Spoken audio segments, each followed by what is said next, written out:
Iteka n'umunezero ntangere vyo gusubira kubana namwe banywanyi mukurikira makuru n'ibiganiro tubandanya gushikiriza imisi yose kuri Bonesha kure yo Muhuza TV. Ndabahaye kaze banywanyi bacu mudahwema kudukurikira. Turi kuba mu ngo kw'itariki ya 27 Nyandagaro 2023 aho tugiye kwibanda ku makuru menshi ariko aravugwa cane. Tukaza kwibanda rero ku biriko bivugwa cane mu mutekano, tukaza no kugera kandi ku bivugwa cane mu ntwaro ndetse no mu kibano. Hari byinshi rero twabateguriye ntimuze gucikwa. Reka ndamutse kandi ndanahanika z'abadukurikiye bari mu Burundi, mu bisagara bitandukanye no mu ntara, bari mu bice bitandukanye ku mugabane wa Afrika no ku yindi migabane ya kure. Murazi ko tubagezaho byinshi kandi tukabana imisi yose. Ndabahaye kaze. Tuba twabatoreje byinshi bigaruka cane kuri politike, agateka kazi na muntu, gutungane, intwaro, makuru avugwa cane mu kibano, haba yaranyegejwe bitangazwa n'abategetsi bagiye batandukanye, vugwa cane ku mbuga ngurukana bumenyi n'ibimenyesha amakuru, nivyo tubategurira. Igihangange Ramadhan Juma Batazira Rama. Hari inkuru rero y'umushoferi wa bajaji yagize ivyaha agagonga gatoyi voiture Toyota Lactis kwibarabara ry'umunani mu Kamenge. Wagonzwe yaciye ahamagara umugenzi we agendera muri voiture Toyota nanone, uyu nawe aca araza n'amanyama menshi afatira inkoho ya pistole kuri wa mushoferi wa bajaji. Abanyagihugu bavuza induru, aca amwinjiza mu modoka arajana ahatazwi. Hari rero uwakoze iryo bara niwe tugiye kugarukako. N'umukozi w'iperereza Ramadhan Juma niwe yakoze ayo marorerwa. Shora kuri subscribe canke s'abone niba utari wafyondako, ndaguhaye kaze.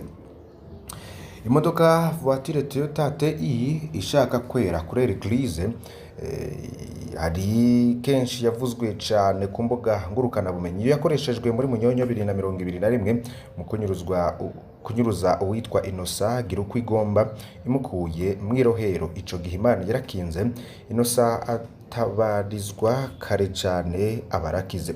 Iyo modokari ni y'umukozi w'iperereza Ramadhan Juma Batazira Rama, yahoze atwara iperereza muri Kinama na Kamenge.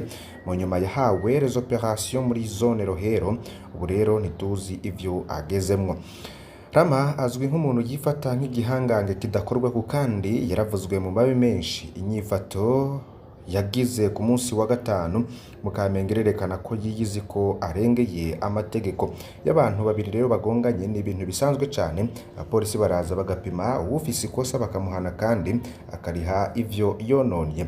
Nta nkoho n'iterabwoba bikenewe muri uyu mwanya. Gusa rero hari inyifato ya Rama imenyerewe cane mu bihangange vya CRDD FDD. Haciye indwi zikeya tubabwiye umushoferi wa taxi yafashwe mw'ijoro hafi ya Ecole Belge Bujumbura, yatswe kugonga kamyonete Toyota Hilux igenderamwo umutegetsi. Abapolisi bayirimwo bamutegeka guhagarara, nawe aratinya aca ariruka. Bahavuye bamufata rero baramukubita bikomeye, bamugira intere, baca bamujana kumufunga. Inkuru rero imaze kuvugwa cane vyarahindutse, baca baramutora bamujana mu bitaro vy'igipolisi. Imana yarakinze haciye imisi yarakize. Dutohoje twasanze iyo modoka yakoze ivyo bintu yari yigenderamwo General Alexandre Muyenge arongoye API, akaba n'umukuru w'ishiramwe ry'umupira w'amaguru FFB. Kuba yitwa Generale Muyenge yumva bimuha ububasha bwo guhonyora uwashatse wese, ariko we yaranigize n'umutima wo kuvuza uwo yagiriye nabi. Agahebuza yari Generale Alain Guillaume Bunyoni. Abashoferi batari bake bakubiswe ngo ntibabishije rodeje yiwa kiri umushikiranganje jejwe umutekano. Makuru tudashobora no kwemeza aravuga ko hariho n'umushoferi wa bisi ku Musaga yigeze gukubitwa nkuko ngo ntiyabishije imodoka ya Bunyoni, yoba yarakubiswe kugeza naho yitaba Imana. Wamumenya rero akaba yogira amakuru atanga. Kuba umukuru ntibisigura guhonyora abato. Nta bakuru Imana itiza akanya k'ubutegetsi mukibaza ko musigaye muri utumana. Pacifique rinahazwe niko yoba yaranditse abivuga ko ati murama mwibuka ko yabagejeje ngaho ariyo nyene ishobora kuduza urya muhonyora. mwibuke kandi kurya mwibaza ngo ni muto ari washobora kubatabara ejo, ngo ntihagire ngo uzobahenda ngo duca tubemera iyo mwigenjeje gutyo, ahubwo dusanga muri bato cyane mu mutwe. Uhambaye by'ukuri yubaha abato, yubahiriza uburenganzira bwabo asumba. Umutegetsi yishisha bugufi ngo abantu bose baramukunda kandi baramwubaha, uwigira igihangange nawe ararengana, bakaryana inzara bakitwengera gusa, mbere bagasigara bamutega iminsi. Niko Pacifique Ninahazwe yoba yarasozeriye iyo nkuru kuri ico gihangange co mwiperereza kizwi ko kiriko kibangamira abenegihugu mu bice bigiye bitandukanye bigize igisagara ca Bujumbura. Reka rero tugaruke ku yandi makuru agezweho. Inyanza Lakari umukenyezi yategetse igitero ku mugabo wiwe. Ni umukenyezi rero yahagarikanywe na babiri mu bikekwa ko bakoranye icaha ku mutumba Buheka muri komine Nyanza Lake mu ntara ya Makamba ni mu manuko bw'u Burundi. Bakurikiranwa mu caha co kugerageza kwica umugabo w'uwo mukenyezi. Nikorete Niyukuri hamwe n'ababanyi biwe babiri bakoranye icaha bahagaritswe ku munsi wa gatatu mu gitondo. Bagirizwa kugerageza kwica Varisito Ndikumana umugabo wa Niyukuri mu ijoro ryo wa kabiri rishira uwa gatatu. Amasoko yaho nyene avuga ko abo bari bubakanye batari babanye neza. Cavuye vyose nuko umugabo yagurishije ingurube yatagishije inama umukenyezi wiwe. Umukenyezi rero yararindiriye ko umugabo wiwe aryama cafata igipanga kugira muci izosi, ni kumwe mu babanyi asigura. Uyagiriwe nabi aravuza ababanyi biwe babiri ko babifisemwo uruhara mbere yo kuraba niko isoko ryacu ritomora. Baje bahagarikwa n'igipolisi mu gitondo cyo kuri wa gatatu.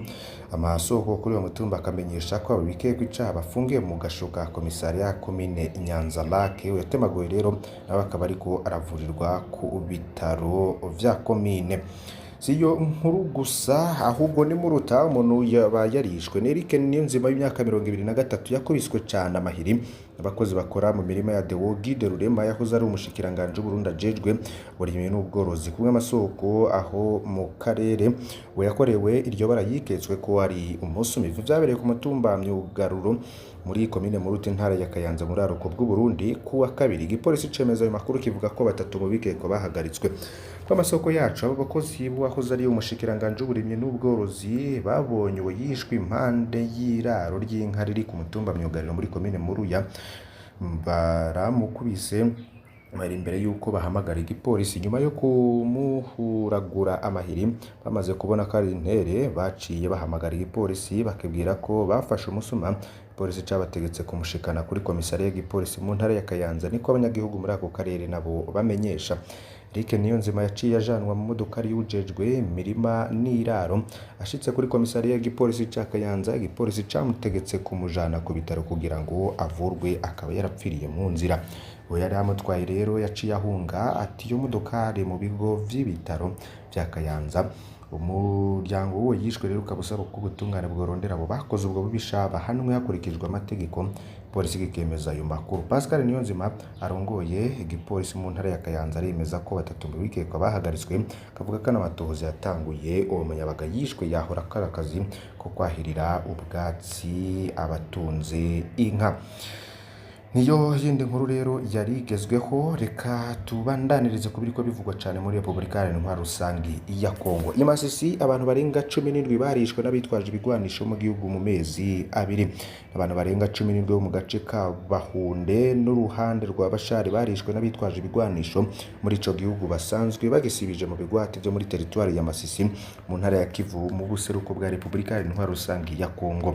Chetsi Kagaju bo mu baharanira agateka kazira mu Masisi yemeza ko imirwi isanzwe igenzurwa na leta ya Kongo iguma yica abanyagihugu bitegekaniye katagituma.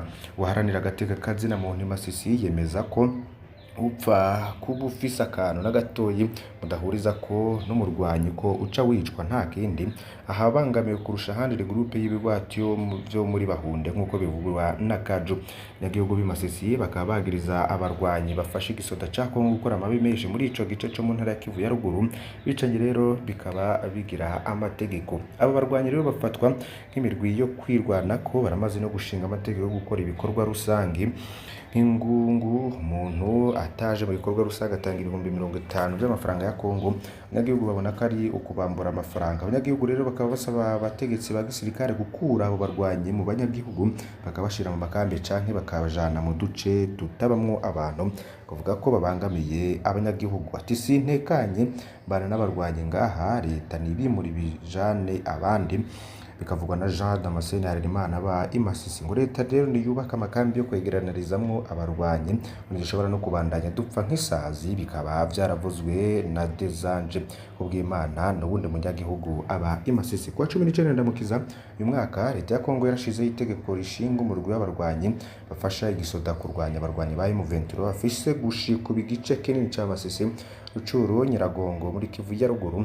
Kuva ico gihe rero umuhari w'abatutsi wasubiye gufata ibigwanisho mu mpera zi 2021 yengeshanyije abo barwanyi bica abanyagihugu b'inzirakarengane mu bice M23 yasiguye ko ingabo za EAC. Abategetsi ba Kongo rero bakiyamiriza ivyo bivugwa, bakavuga ko ari gusotora abasoda ba leta kandi ngo bica abana bakoresha nko mu kwikorera ibirwanisho ni ibifungurwa.